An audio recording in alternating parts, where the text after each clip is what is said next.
उनको लगा कि मर चुके हैं, तो उनका एक जो पाकिस्तानी जो कमांडर था उसने अपने जवानों को आदेश दिया कि इनको रीचेक करो, इनमें से कोई जिंदा तो नहीं है।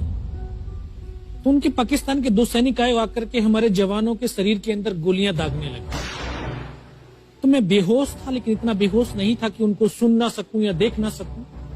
तो जो मेरे सामने वाले साथी को जो सीने में आकर 4-4, 5-5 जो राउंड के ब्रस्ट मारे, डेड बॉडी ऐसे उछलती थी ऊपर की तरफ, सामने वाले को मारा, बगल वाले को मारा, मैं भी इस तरह से ऐसे पड़ा हुआ था।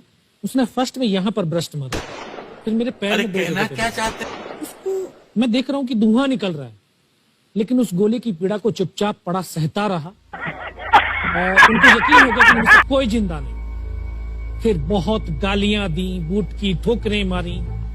काफी देर के बाद में उनका जो कमांडर था उसने बोला कि इनके वेपन उठा लो, और नीचे जो हिंदुस्तान का पोस्ट है उसके ऊपर दूसरे जो उनके साथी थे उनको सूचना दिया, उसके ऊपर कब्जा हमला कर दो।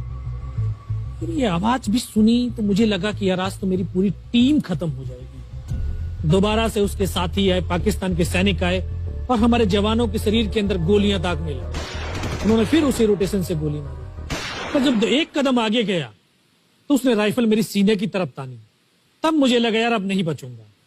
लेकिन कहते हैं कि जाको राखे साइयां मार सके ना कोई। जब उसने गोली चलाई तो यहाँ पर पर्स में 5-5 रुपए के कुछ सिक्के भी थे। जब गोली जाकर के सिक्कों पे टकराई तो मुझे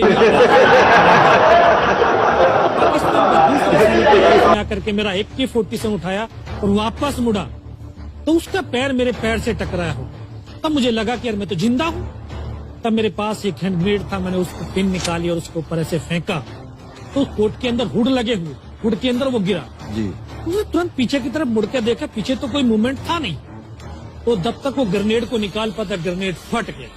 यहाँ से उसका पूरा सर उड़ा और वो हमारे ऊपर आकर के गिरा।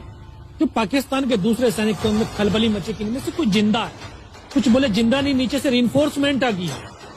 तो उनमें खलबली मची। मेरा पास वही एक मौका था, मैंने दोनों हाथों से उसकी राइफल को उठाने की कोशिश करी, ये हाथ हिला नहीं। एक हाथ से राइफल उठाई, वहां से ब्रस्ट फायरिंग किया, 4-5 पाकिस्तानी सैनिकों को मौत की नींद सुला दी। खाया, दूसरे पत्थर से 3-4 जगह से फायरिंग किया। तो जो उनका मोमेंटम था, जो हौसले थे, परस्त हो चुके थे, वो भाग खड़े। 2-3 मीटर गया, जाके देखता हूँ सामने उनके लंगर चल रहे हैं, उनका लिविंग टेंट बना हुआ, उनके जो हैवी वेपन का डिप्लॉयमेंट था वो सब कुछ वहां पे लगा हुआ। उस समय जहन के अंदर एक ही पागलपन था, अपने साथियों को बचाना। फिर मैं वापस धीरे धीरे रेंगता हुआ अपने साथियों तक आया। फिर मुझे लगा कि इनमें से हो सकता है मेरी तरह कोई साथी होगा, जिंदा होगा। उनको देखा, किसी का सर फटा हुआ था, किसी के फेफड़े निकले हुए थे। बहुत देर बैठकर रोया भी, फिर अपने आप को संभाला। चारों तरफ बर्फ ही बर्फ, पहाड़ी पहाड़। यह भी पता नहीं कि हिंदुस्तान किधर है, पाकिस्तान किधर है। 2.5 साल की सर्विस, 19 साल की उम्र, न उम्र का तजुर्बा न सर्विस का अनुभव। जाऊं तो जाऊं कहां।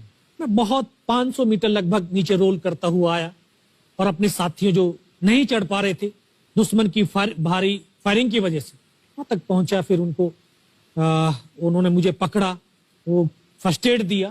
फिर वहां से जो हमारे commanding officer colonel Kushal Chand Thakur, फिर उनको सूचना दिया।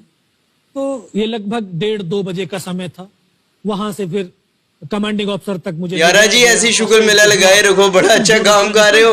अगर ऐसे काम करते रहे करोड़पति हो जाओगे। शुगर मेले का शुगर मेला काम का काम हो गया, लगाई रखो शुगर।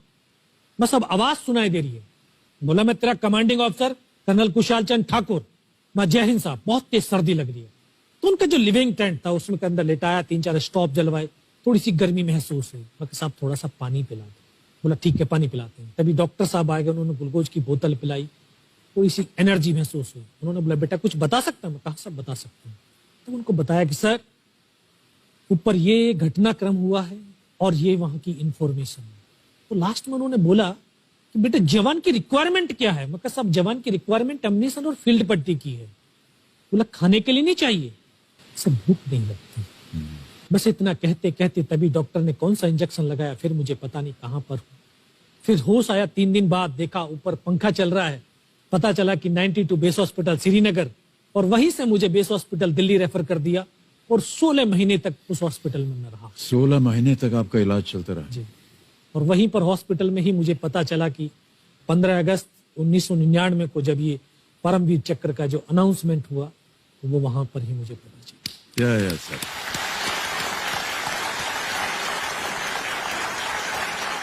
कैसा लगा मेरा मजाक?